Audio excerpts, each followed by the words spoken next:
Shalom, selamat pagi Bapak Ibu saudara-saudaraku yang dikasihi oleh Tuhan Yesus Kristus. Pagi ini kita berjumpa lagi dalam program Bertumbuh dan Berbuah. Mengawali perjalanan kita di hari ini, sama-sama kita akan merenungkan kebenaran firman Tuhan. Dan biarlah benih firman yang kita ketahui bersama ini sama-sama akan memerdekakan setiap kita. Pagi ini saya beri tema dengan tema sadarlah dan berjaga-jagalah. 1 Petrus 5 ayatnya yang ke-8 firman Tuhan mengatakan, sadarlah dan berjaga-jagalah, lawanmu si iblis berjalan keliling sama seperti singa yang mengaum-ngaum dan mencari orang yang dapat ditelannya. Mengapa singa mengaum di hutan? Itu yang dimaksudkan untuk mengintimidasi mangsanya. Coba bayangkan Bapak Ibu saudara-saudaraku yang kekasih, ketika kita sedang camping atau berjalan di tengah-tengah hutan dan tiba-tiba kita dengar suara singa mengaum di sekitar kita. Apa yang kita rasakan? Pasti kita mulai ketar-ketir, takut, dan mungkin kita berpikir sepertinya kita akan diterkam singa dan berakhirlah hidup kita. Padahal kita tidak tahu singanya ada di mana dan sedang apa. Mungkin saja singanya mengaum tapi sudah dalam keadaan terkurung.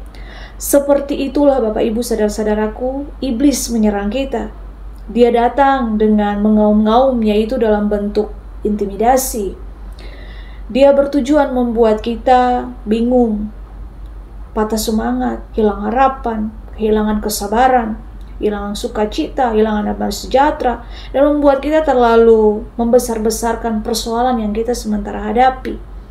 Iblis berusaha mengintimidasi kita dengan menelan kita, dan seringkali Bapak Ibu kita seperti berpikir bahwa kita sudah ditelan, sementara kenyataannya kita hanya mendengar dia mengaum-ngaum.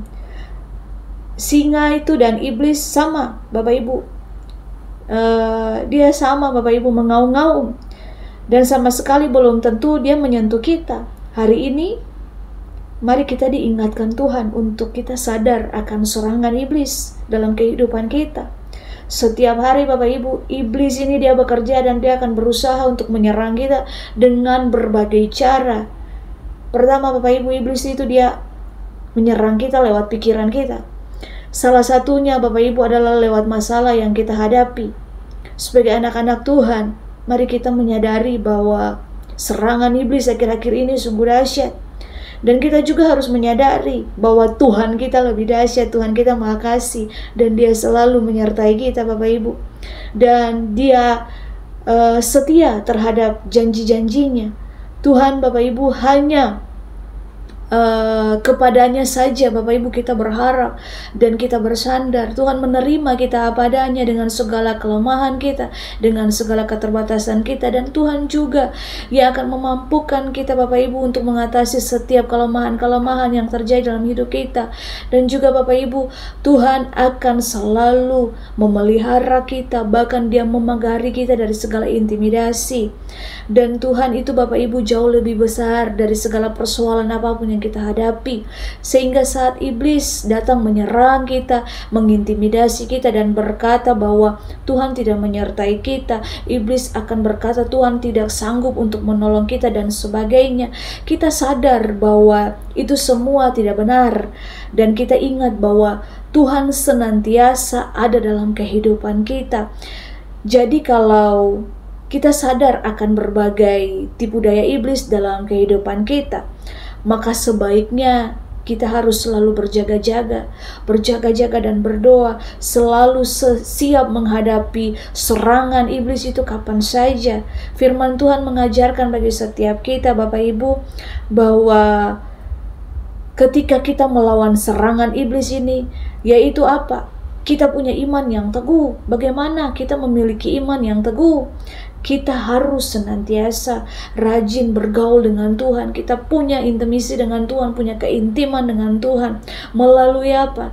Melalui kita doa, melalui kita merenungkan firman Tuhan dari hari lepas hari. Dan sehingga ketika iblis itu dia menyerang kita dengan berbagai intimidasi, kita punya iman yang teguh, kita punya iman yang kokoh, iman yang kuat. Karena firman Tuhan Bapak Ibu berkata bahwa lewat perenungan akan firman Tuhan itu Bapak Ibu, lewat pendengaran akan firman Tuhan, kita senantiasa Bapak Ibu kuat. Dan lewat pendengaran akan firman Tuhan Bapak Ibu, kita senantiasa berdiri teguh. Karena firman Tuhan yang pernah kita baca itu akan kita ingat dalam hati kita ketika serangan iblis itu dia datang.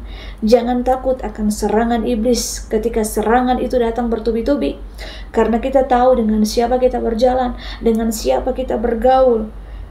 Tuhan tidak akan pernah lepas tangan dari kita. Mari kita punya iman yang teguh, yang kokoh, yaitu dengan punya hubungan intim dengan Tuhan, bergaul karib dengan Tuhan, merenungkan firman Tuhan siang dan malam. Karena pendengaran akan firman Tuhan itu, ia akan meneguhkan kita untuk senantiasa berperang melawan si jahat.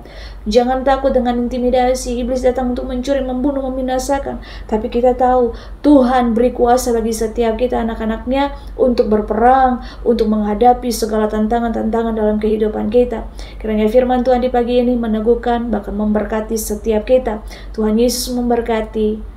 Emmanuel.